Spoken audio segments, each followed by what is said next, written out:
Parmi les êtres vivants, peu ont pris des formes aussi variées que les requins. Et peu suscitent une telle terreur. Dans l'album de famille des requins, on en voit de toutes les sortes. Du requin marteau, étrange chasseur migrateur, au requin tapis, l'as du camouflage qui cherche timidement refuge au fond de l'eau et n'est dangereux que si on l'attaque. Du requin océanique, agresseur meurtrier qui rôde sous les tropiques, symbole de sauvagerie et de danger, mangeur d'hommes en puissance, au requin dormeur taureau, ramasseur de coquillages. Il y a environ 350 espèces de requins. Et un requin entre tous alimente les cauchemars des humains. D'aucuns le considèrent comme un monstre, une machine à tuer. Vous allez voir le récit filmé de l'expédition la plus ambitieuse jamais entreprise pour élucider les mystères du grand requin blanc.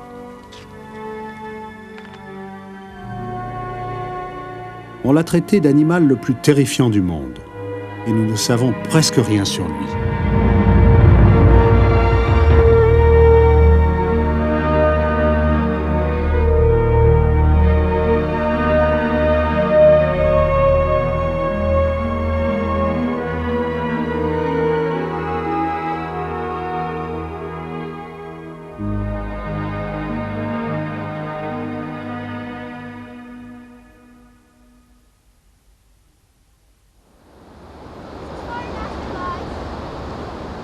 Aucun pays au monde n'est aussi concerné par les requins que l'Australie. Plus de 300 attaques de requins se sont produites ici, soit le quart des attaques connues. Dans un pays où la plage fait partie de la vie quotidienne, cela a entraîné des mesures de sécurité radicales. Des blessures dues à des morsures de requins surviennent encore au-delà des filets, mais elles sont rares. Si par malheur un tel accident se produit, quel que soit le nombre de victimes de la route ou du cancer ce jour-là, c'est l'attaque du requin qui fait la une des journaux. Et aucune attaque ne suscite plus d'effervescence que celle qui met en cause le plus redouté de tous les requins, le grand blanc.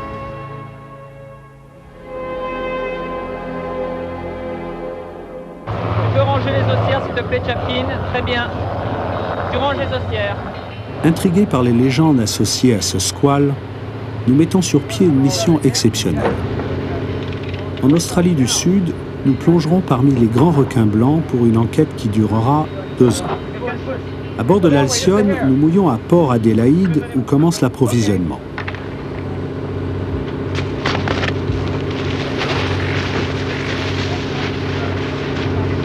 Il va falloir que je bouge de...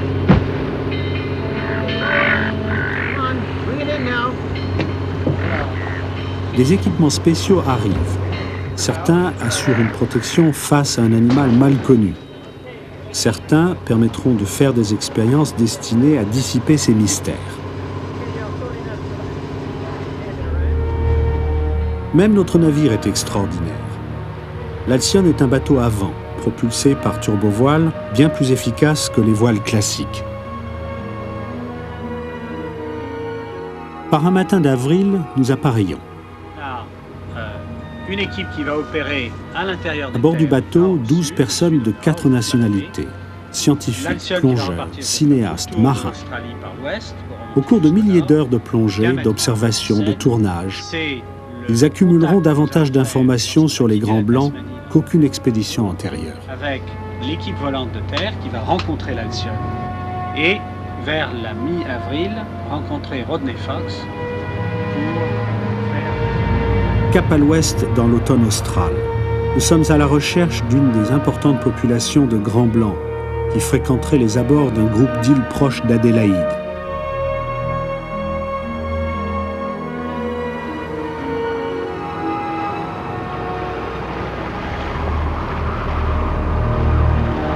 Après des mois de préparation, nous approchons d'un îlot où les grands requins blancs se rassembleraient. Qui connaît la véritable nature du grand requin blanc?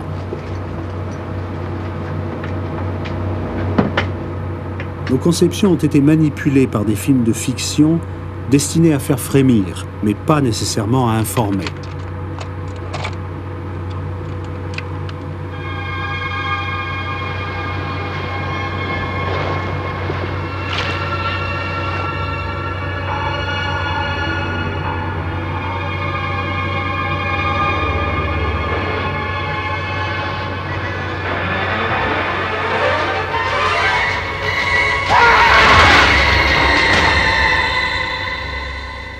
Des milliers de gens craignent l'océan parce qu'ils savent que les grands requins blancs sont tapis dans son immensité.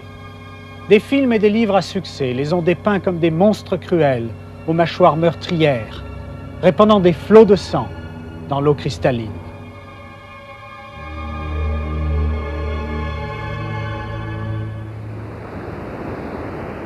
Dans le monde réel, à la différence du cinéma, les grands blancs semblent préférer des eaux froides, souvent peu fréquentées. Ils seraient surtout abondants là où s'assemblent les poissons et les mammifères marins, et non là où nagent les humains.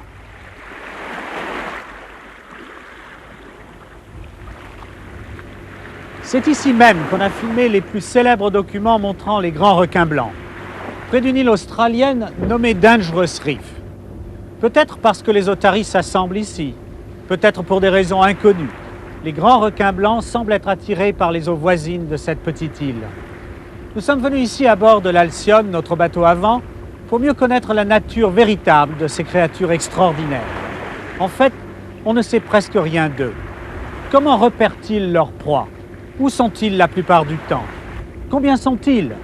Et sont-ils vraiment attirés par les êtres humains? Nous commençons par une plongée exploratoire avant d'attirer les squales à l'aide d'appâts, quand survient une patrouille d'éclaireurs inattendue, curieuse des intrus que nous sommes.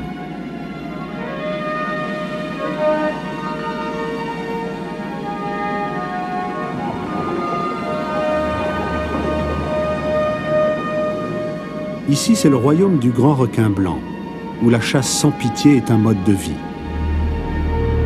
Nous voyons ce que voit le squale, la silhouette fugitive d'un repas. Nous allons bientôt mouiller les appâts destinés aux requins blancs. Je demande un essai afin de tester notre équipement et de répéter notre plan d'action. Pas de marge d'erreur face au plus redoutable des squales. Une défaillance matérielle ou humaine pourrait être fatale.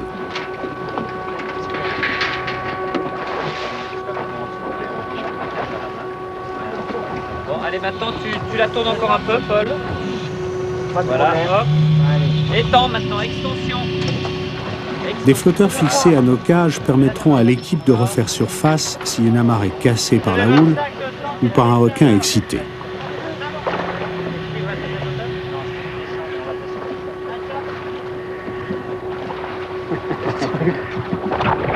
Nos mesures de sécurité s'appliquent aussi aux requins. Nous pénétrons dans leur monde en observateurs paisibles, armés seulement de caméras et de débordoirs en plastique.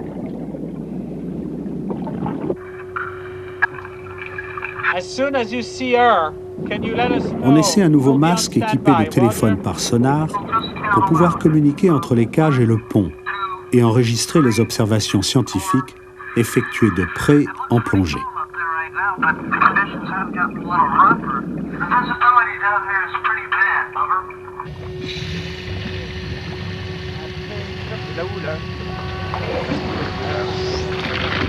L'équipe de plongée comme l'équipe de pont signale que tout semble en ordre.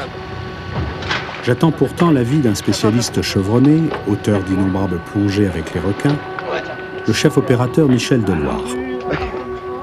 Les images qu'il va saisir seront cruciales, non seulement pour le public, mais pour les scientifiques qui les étudieront. D'après Deloire, nous sommes fin prêts.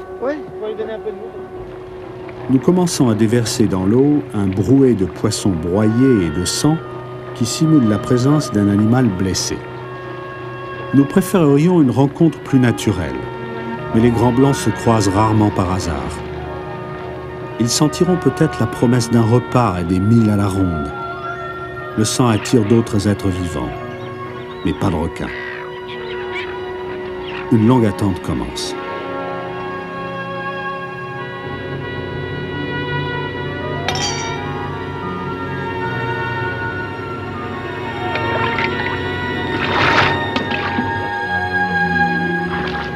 « 1200 litres de sang.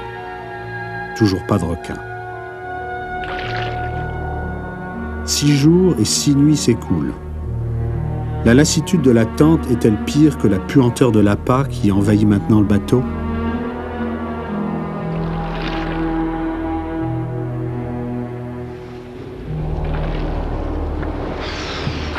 Selon certains experts, les requins blancs, victimes de la surpêche, se feraient rares ici.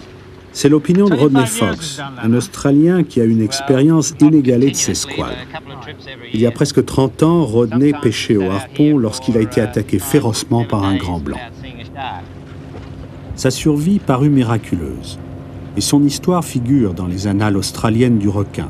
Mais il ne témoigne d'aucune hostilité envers l'animal qui a failli le tuer.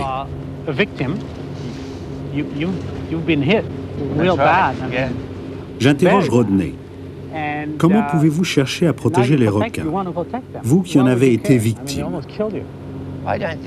La peur que nous inspirent les requins ne justifie pas l'extermination de l'espèce, affirme Fox. Ce sont des êtres magnifiques, et nous devons apprendre à les connaître chez eux, dans la mer. À mon avis, poursuit Fox, ce ne sont pas des mangeurs d'hommes. S'ils mangent quelqu'un de temps à autre, c'est par erreur, et ce n'est pas une raison pour les tuer. C'est étonnant de vous entendre, dis-je à Rodney. Un requin a quand même failli vous tuer, vous. Mais il est vrai que ce requin n'en voulait pas personnellement à Rodney Fox. Il s'intéressait plutôt aux poissons que vous portiez, non? Rodney raconte son aventure. C'était lors d'un concours de pêche sous-marine. Cela faisait 4 heures que 40 pêcheurs tiraient au harpon. Et j'étais en tête de la compétition. On avait tué énormément de poissons, et il y avait beaucoup de sang dans l'eau. J'ai dû être le premier que le requin a rencontré. J'étais sous l'eau, sur le point de prendre un très gros poisson qui m'aurait aidé à gagner. Mon bras était tendu, comme ça. J'avais le fusil à la main devant moi, quand soudain j'ai senti un choc violent au niveau de la poitrine. J'ai perdu mon fusil et mon masque, et j'ai été précipité à toute vitesse. J'ai très vite compris que c'était un requin. J'ai visé ses yeux, qui sont la seule partie vulnérable. J'ai essayé de lui crever les yeux. Mais il s'est écarté. J'ai essayé de le repousser plus loin. Mais ma main a rencontré ses dents. Et j'ai eu 97 points de suture à cette main-là. J'ai vite retiré ma main avant qu'il me la mange. Je me suis dit, je vais le coincer en le serrant dans mes bras. Je l'ai donc entouré de mes bras, à distance de sa tête pour qu'il ne me morde pas. Mais j'étais en plongée libre et je manquais d'air. J'ai senti que j'allais me noyer. Je me suis éloigné du requin. Je suis remonté à la surface, j'ai baissé les yeux et là, ça a été l'horreur. Quand j'ai vu l'eau rougie de sang et cette tête énorme, la gueule ouverte, qui venait vers moi pour me manger, c'est le moment le plus horrible de toute l'aventure. J'ai flanqué un coup de pied au requin, de toutes mes forces. Je suis juste arrivé à le toucher. Le requin s'est retourné et il a avalé un filet en nylon que je traînais derrière moi, et où était accrochée une bouée avec un seul poisson. Il a décrit un cercle. Il est arrivé au bout du filin qui était fixé à ma ceinture, et il s'est mis à me traîner dans l'eau. Le requin allait de plus en plus vite, et moi, je tournoyais derrière lui. J'ai essayé de détacher ma ceinture pour me libérer, mais il n'y avait plus de fermoir. Il avait dû passer de l'autre côté. Et moi, j'allais me noyer ou peut-être mourir de mes blessures. Bref, j'avais perdu tout espoir quand d'un seul coup, le filin s'est cassé. Apparemment, quand le requin m'avait mordu, il avait à moitié sectionné la corde. Je suis arrivé à me laisser remonter à la surface. Et dès que j'ai eu la tête au-dessus de l'eau, j'ai hurlé « Requin, requin !» de toutes mes forces. Un bateau arrivait pour voir ce qu'était tout ce sang et cette agitation dans l'eau. Et ils m'ont vite embarqué pour me conduire à l'hôpital. Et par miracle, je suis arrivé là à temps pour que les médecins me sauvent. Vous étiez horriblement blessé, dis-je à Fox. Vous aviez l'estomac et les poumons mis à nu, et on a dû vous faire 462 points de suture. Et pourtant, vous pensez que nous ne devons pas éliminer un animal aussi dangereux? Je pense, répond Fox, que le requin blanc est un élément clé de l'environnement. Si nous le supprimons, ou toute autre espèce, nous ne savons pas ce qui arrivera à l'océan dans le futur. Et nous n'avons le droit de supprimer aucun élément clé, aucun poisson, aucun requin, si nous ne sommes pas certains de ne causer aucun problème écologique. On peut se demander, continue Fox, s'il en reste beaucoup dans le monde. Quant à moi, j'en conclus que nous devons faire preuve de patience. Enfin vient le moment tant attendu. Shark, requin, Shark, viens vite! Le voilà, regarde! Ah oui, je le vois! Le voilà!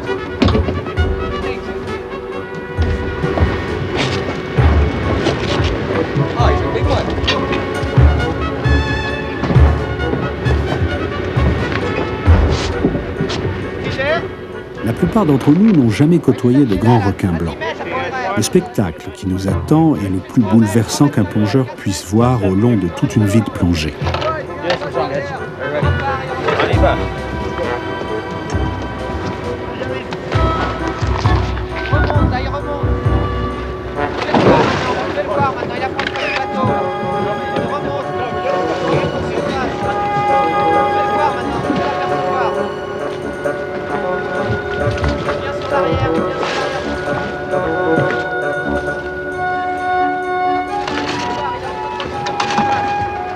Le voyage commence.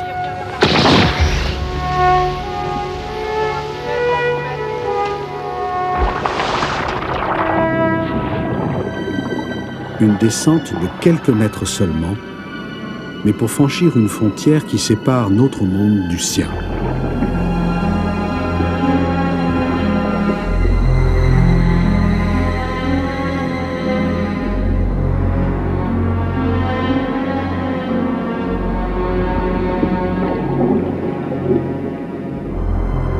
Deux espèces dominantes face à face, se jaugeant prudemment. Le plongeur Chapkin Van Alphen n'oubliera jamais ses premières impressions. Quand vous voyez le requin monter vers vous de 10 mètres plus bas, raconte Chapkin, c'est presque comme de voir un avion de chasse qui vous fonce dessus. Ça m'a beaucoup intéressé de voir les yeux parce qu'ils ne sont pas complètement noirs. Je crois qu'il y a une zone marron. Pourtant, les gens parlent toujours de cet œil noir qu'ils trouvent tellement effrayant. C'est un spectacle merveilleux, incroyable, terrifiant, superbe, étrange. C'est une créature qui vous inspire des tas de sentiments passionnants. And I saw the shark. And which one? But you say nothing. Why you say nothing? I yelled shark. No. It's Paul who says shark. Paul, tell us that you don't yell, you just stay there. Well, I knew my haircut was over. Après une telle rencontre, même des hommes habitués depuis longtemps aux splendeurs de la mer sont pleins d'une exubérance juvénile. Oh, shark! What? Here! Il faut qu'il y aille. Oui. Non, j'ai pas vu la table. Moi, j'étais persuadé qu'il Il va dire non de toute façon. got scared or something. Or you must have hit it on the tail with your wingmate. Too cold. No. Same argument. Quelque part au-dessous de nous, le grand requin blanc rôde dans la mer qui s'assombrit. Nous chercherons à mieux le comprendre.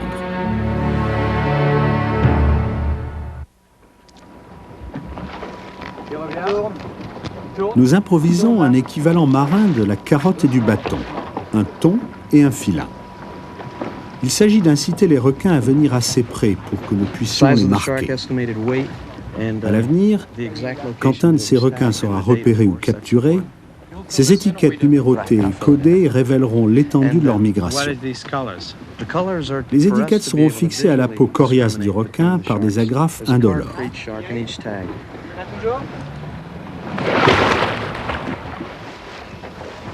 Il est arrivé dessous, là. Pour les fixer à un requin blanc, le scientifique Rocky Strong doit brandir son harpon juste au-dessus du dos du requin. Van Alphen va essayer de s'approcher encore plus pour prélever un échantillon de tissu. Comme pour amuser un chaton, on va agiter puis retirer l'appât.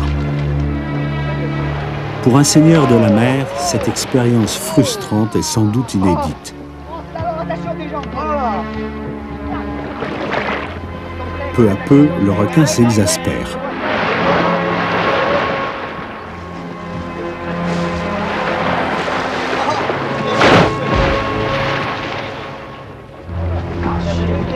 Il charge et le harpon de Rocky atteint sa cible. Hey, great! Vas-y!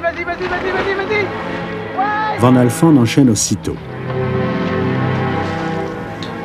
L'analyse génétique de la chair nous apprendra si les grands blancs d'Australie du Sud constituent une population distincte et révélera des liens avec les grands blancs d'ailleurs.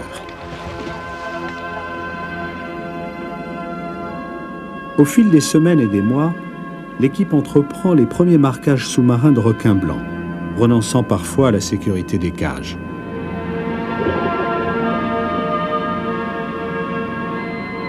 Quand l'eau n'est pas cristalline, elle peut dissimuler l'approche d'un requin.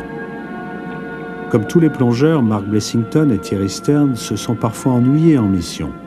Aujourd'hui, ce n'est pas le cas.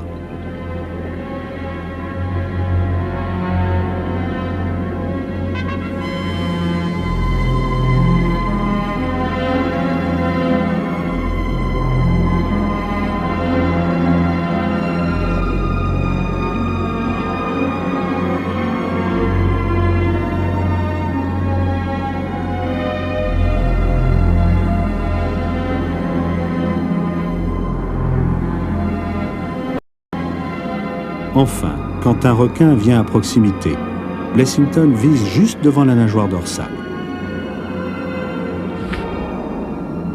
Nous réussissons finalement à marquer 40 grands blancs. Il remonte dans le courant, non? Le ROV est un véhicule télécommandé. Mis à l'eau de l'arrière d'Alcyone, il permet de surveiller longtemps le comportement des requins, ce que les plongeurs ne pourraient pas faire dans ces eaux froides. Vas-y. 2 mètres le. On va juste faire une paye. Un câble vidéo relie le robot sous-marin à un écran situé dans la salle radio. Ainsi, nous pouvons observer les grands blancs pendant des heures. Voilà, il est là, il arrive, Oui, il arrive. Je vais essayer de la voir là. Il a été marqué celui-là. Ah, il revient. Cet animal, que j'observe en compagnie du commandant il revient, Nicolas il est là, Bourassov, n'a jamais pu survivre en captivité.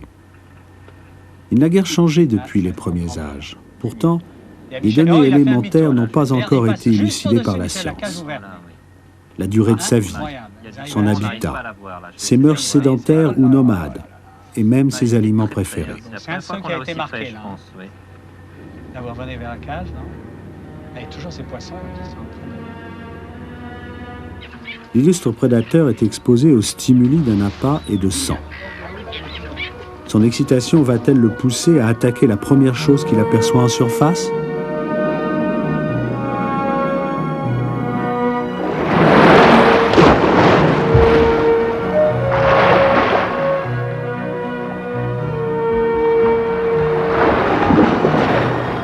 Le requin rejette les oiseaux, qui sont des leurres en plastique. Pour le test suivant, c'est un objet inanimé qui fait office de proie potentielle. On raconte souvent que les requins mangent n'importe quoi.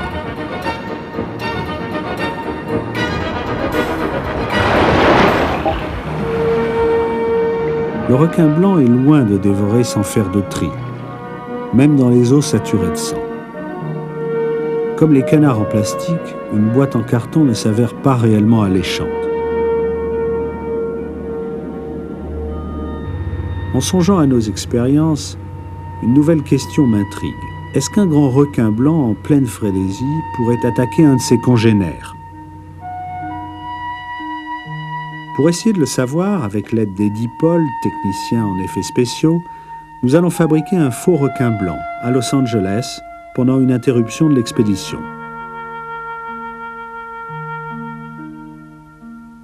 Notre requin devra avoir des mouvements mécaniques suffisamment naturels pour tromper un véritable grand blanc.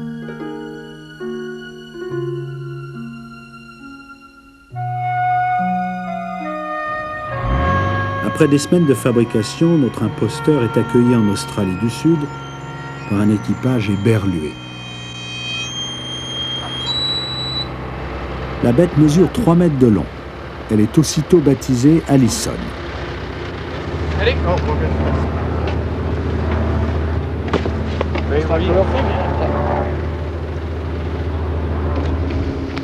Une peau en latex recouvre une armature en lexan, un plastique à l'épreuve des balles. La technologie moderne prend des formes très anciennes.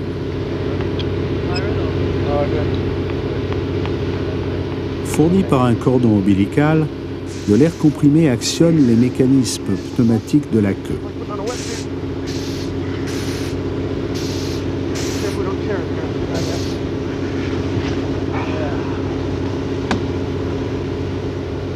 Ce modèle surréaliste fait naître une ambiance de jeu, comme si un jouet géant était monté par des enfants.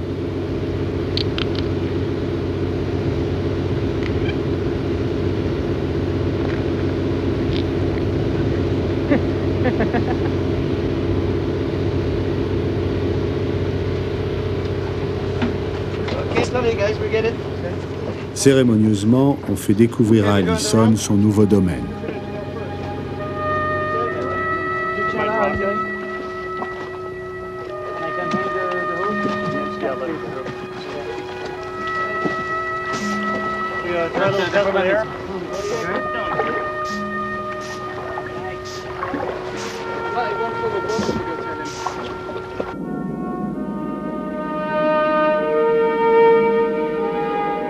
Des heures passent, et enfin un grand requin blanc femelle, attiré par l'odeur du sang, vient voir de quoi il retourne.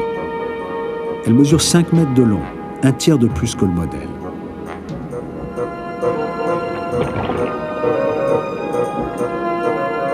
Nous constatons qu'elle est marquée, c'est donc une habituée d'Alcyone.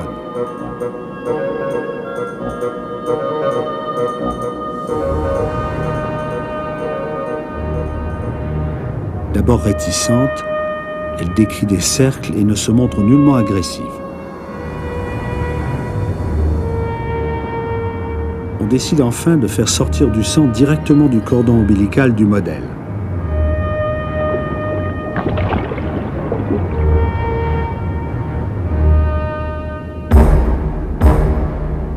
Brusquement, l'attitude du requin change. Résolue à l'attaque, elle fonce sur Allison.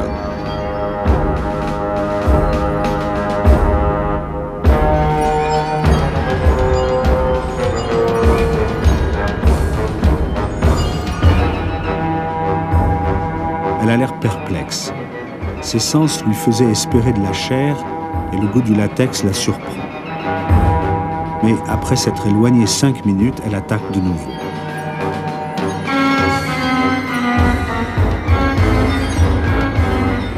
Sans doute guidée par son instinct agressif, elle vise de nouveau les branchies, coup certainement fatal pour un vrai requin.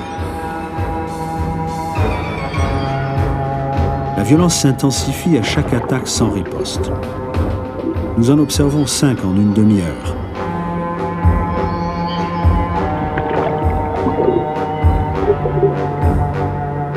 L'excitation due au sang est-elle la seule explication ? Ou l'instinct qui pousse à dominer un requin plus petit? Ou y a-t-il une raison que nous autres humains, étrangers à son royaume, ne pouvons encore imaginer? Tout le monde doucement, ça va aller. Oh la vache.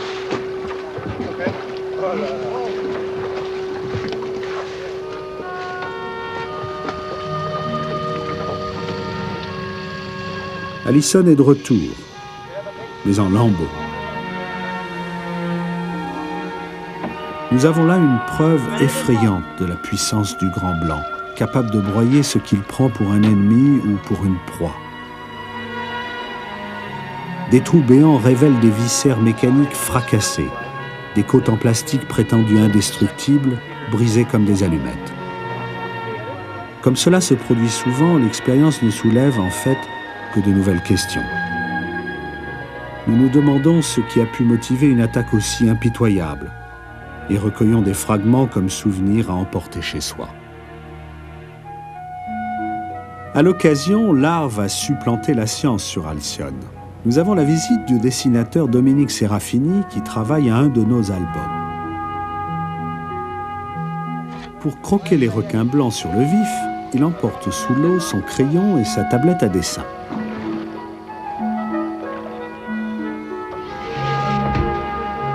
L'équipe l'aide à convertir l'océan en atelier d'artiste. Et le premier modèle de Serafini montre avec un peu trop d'ardeur son désir de poser.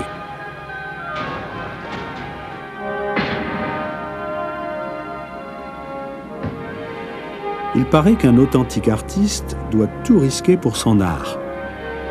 Serafini n'hésite pas à risquer ses pieds.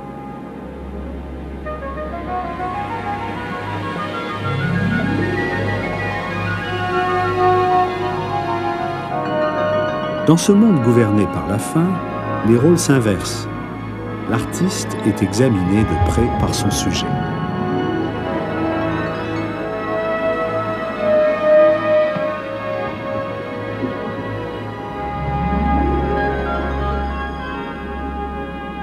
Un vieil adage reste valable. Même pour un requin, l'art est une question de goût.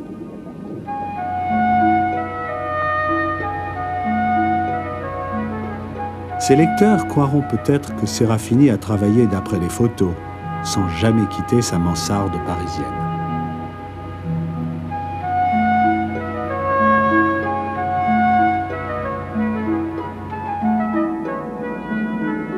À ce jour, des dizaines de requins blancs ont visité Alcyone. Mais nous ignorons leur destination quand ils nous quittent. Pour le découvrir, nous décidons d'implanter sur le dos d'un requin un dispositif spécial qui émet des ultrasons. Ces vibrations, repérables à distance, nous permettront de suivre les déplacements lointains de l'animal. Si nous parvenons à fixer solidement le transmetteur, ces signaux nous renseigneront sur l'endroit où se trouve le requin pendant des heures et peut-être des jours.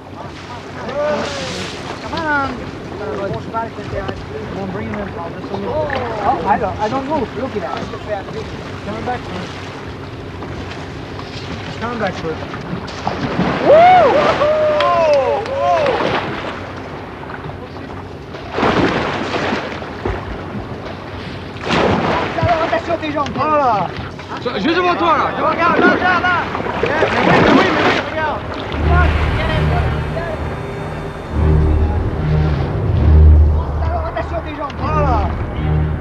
Une fois le transmetteur en place, nous partons pister un requin blanc pendant la nuit.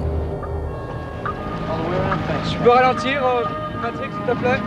Nous utilisons un petit canot tandis que l'Alcyone nous suit à distance. About 150 meters. Toute la nuit, tout le jour suivant, l'équipe au complet quitte ses tâches habituelles pour prendre tour à tour le quart dans le canot suiveur.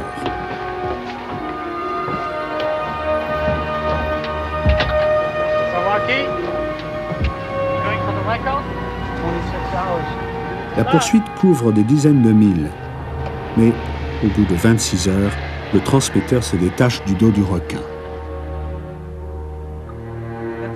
6 jours après, nous équipons un deuxième requin d'un émetteur de bip et nous le suivons pendant presque 30 heures.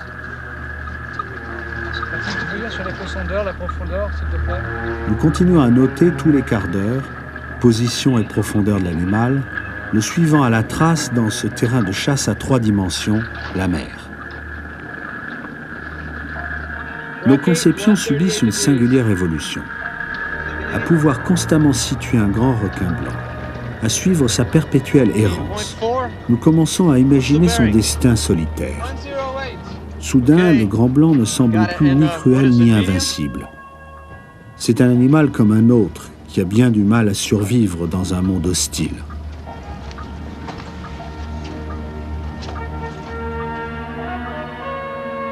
Nos graphiques ne retracent qu'une journée d'une vie vouée à l'interminable recherche de la nourriture.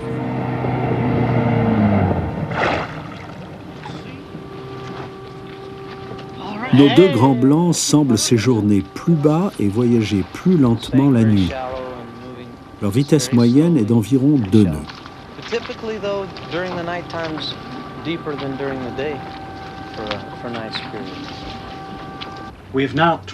Je m'adresse à Rocky Strong. Nous avons constaté que nos 2 requins n'avaient pas du tout le même comportement. Quel enseignement en tirons-nous? Les requins se sont éloignés du récif, dans la direction où les courants marins et le vent entraînent le sang que nous versons, répond Rocky. Ils se sont mis à aller et venir en tournant comme pour retrouver la piste odorante. Mais ne la trouvant pas, un des requins est reparti pour aller au large vers sa destination, quelle qu'elle soit, et l'autre requin est resté dans les parages de Dangerous Reef qu'il n'a cessé de parcourir. Il y a maintenant 18 mois que nous nous consacrons au requin blanc. L'espace d'une nuit, loin de Dangerous Reef, nous nous distrayons autour d'un feu de bois crépitant, au son du rire d'un kookaburra. C'est un malou. Non, mais il y en a. On va voir. Ces canins là, regarde. Où ça? Là, juste là. Il vient d'arriver. Ah oui, il y en a un juste là, c'est vrai. Il vient d'arriver. Ah oui. Juste là. Ah oui, il est juste là, il nous regarde.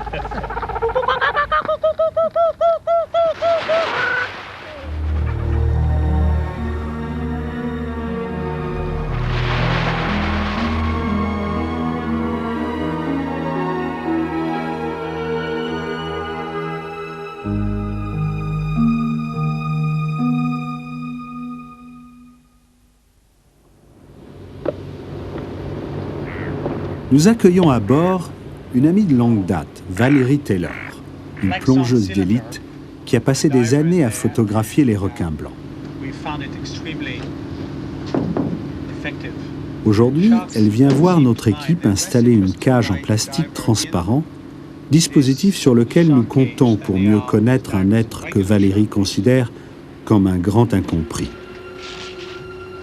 Depuis mon enfance, j'ai entendu le requin blanc qualifié de mangeur d'hommes, mais les quelques grands blancs que notre équipe ait rencontrés jusqu'à présent ont pris la fuite en voyant des plongeurs. Valérie est convaincue que les grands blancs ne s'intéressent guère aux humains. Ils ne sont ni amicaux ni hostiles. En réalisant ce cylindre transparent, j'ai voulu étudier les réactions d'un grand requin blanc devant un être humain apparemment dénué de toute protection.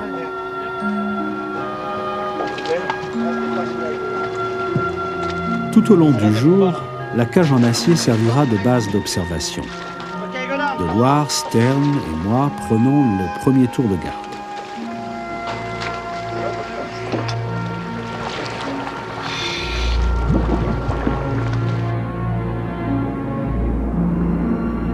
Pour la plupart des gens, l'énigme du grand requin blanc se résume à une question. Les rares attaques contre les humains sont-elles délibérées ou dues à une erreur ?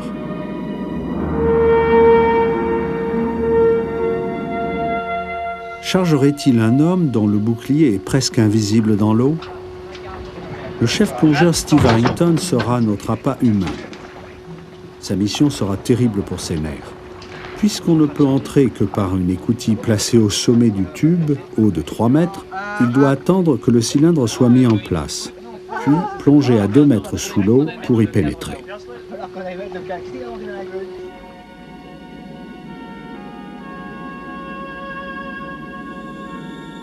De la surface, l'équipe interprète mal les mouvements du requin qui semble s'éloigner. On donne le signal de fin d'alerte. Mais quelques secondes plus tard, le requin revient brusquement. Ignorant que le requin est à quelques mètres de là, Harrington saute.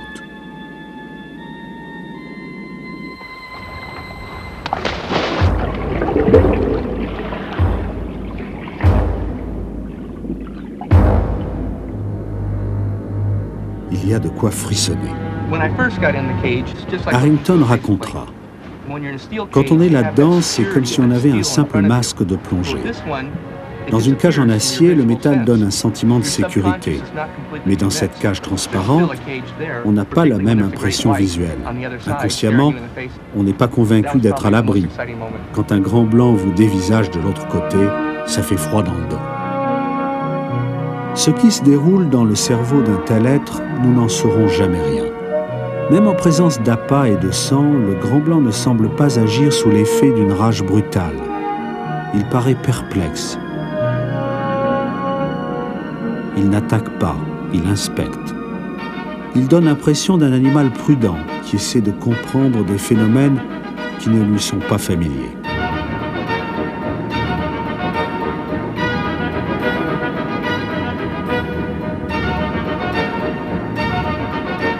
Il s'immobilise enfin en pleine eau pour examiner l'être bizarre qu'il a sous les yeux. Harrington continue. Le requin se met à remuer la tête. On le regarde dans les yeux et on se demande ce qui se passe là-dedans. L'animal est en suspens et il a l'air d'hésiter. Quand il se colle à la cage, il n'y a pas à avoir peur parce qu'il n'a rien d'agressif. Je vois l'intérieur de sa gueule, je vois la lumière filtrée par ses fentes branchiales. Il a l'air de demander « Qui es-tu, toi ?» C'est comme d'être sous le nez d'un tigre qui ne cherche pas à attaquer. Après 20 bonnes secondes de face à face, il s'éloigne enfin, frustré ou indifférent.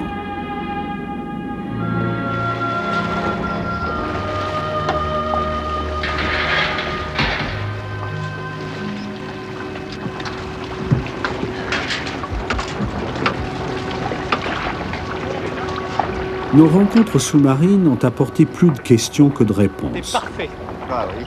Le grand requin blanc est-il une menace pour les humains? Peut-être, mais pas plus qu'un ours ou qu'un tigre affamé.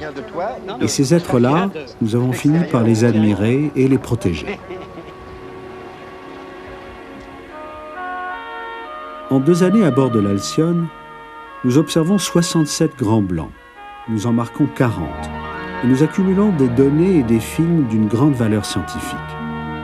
Tant que le grand requin blanc ne sera pas mieux compris, il continuera à symboliser une peur vieille comme l'humanité, celle de l'inconnu.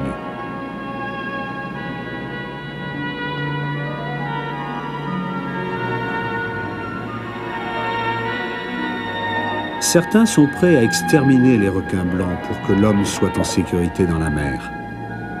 Nous pourrions le faire, mais en avons-nous le droit? L'océan est son lieu de vie ancestral et non le nôtre. Ni bon ni méchant, ni ami ni ennemi, il parcourt simplement la mer sans relâche, cherchant en solitaire de quoi vivre.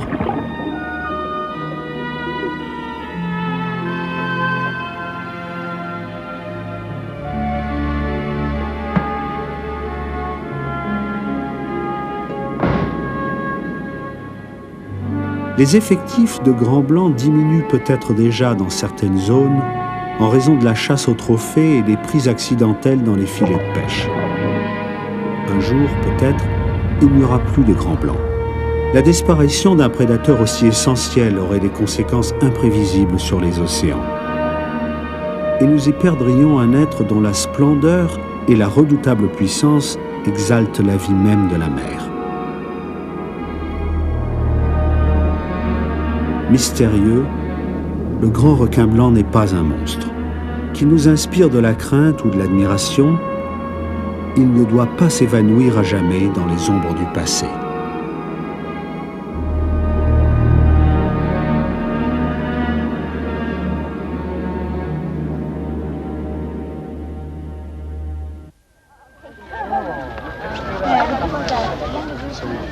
À l'issue de nos expéditions, nous allons, Valérie et moi, au zoo de Taronga à Sydney, pour y être juges d'un concours insolite.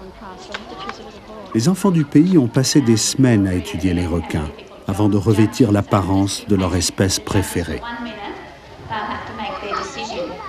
Rompant avec le passé, leurs enseignants ont commencé à décrire des requins, non pas comme de terrifiantes brutes, mais comme d'importants habitants des mers, qui doivent certes inspirer la vigilance, mais aussi le respect, et qu'il faut préserver.